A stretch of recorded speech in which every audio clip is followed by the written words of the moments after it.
So the bones take an enormous hit in space. So the question is, if you don't have regular gravity in combination with radiation, how does that affect the brain?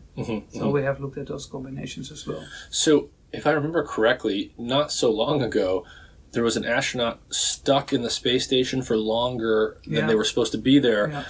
And I think I remember seeing a video or something, but this person looked like they had aged many years, even though they were up there for several months or something. So are we just sort of seeing the effects of much more oxidative stress packed into a shorter period of time because they were in space? Yes, I think that's true. And there was actually a hypothesis out there that that might actually mimic like premature aging. But some of the effects, I have to say, when you come back to Earth, you see some signs of changed biology in space that is going back to how it was before. Yeah. So, we learned a lot, I think, from these space radiation studies, for sure.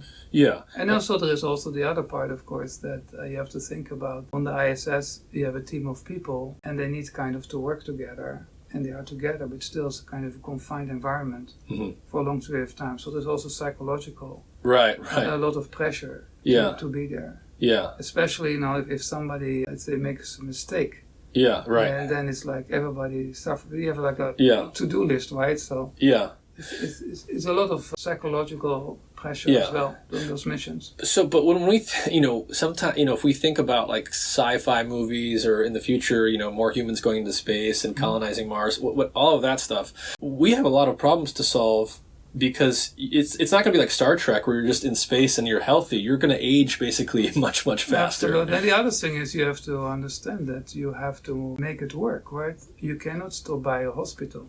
Yeah. You are up there by yourself with a team, and typically there is one surgeon on board, right? That if there is something like somebody has an appendix or whatever the situation might be, you have to do it right then and there. Yeah.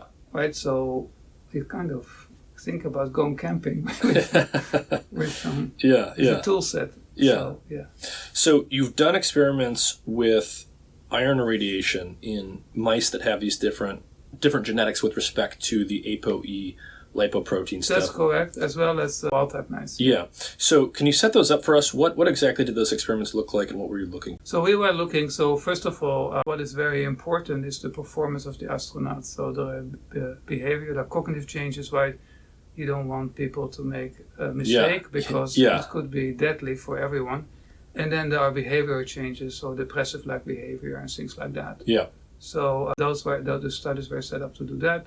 And the epigenetic studies I mentioned to you, those were all done in wild-type mice. Yeah. To ask, are there changes and are they more profound early versus late, and are they more profound in younger versus older mice? And the reason that's important too, because typically the astronaut age is a little older than other people that, because they have to go through so much training. Risk, like if you think about F1, Formula racing, or people that skydive, typically they're younger than the astronauts. The astronauts have to do a lot of training. A lot of training, and they are typically scientists, right? They have experience up there as well. Yeah, so you got to go to school, you got to get your PhD, you got to be an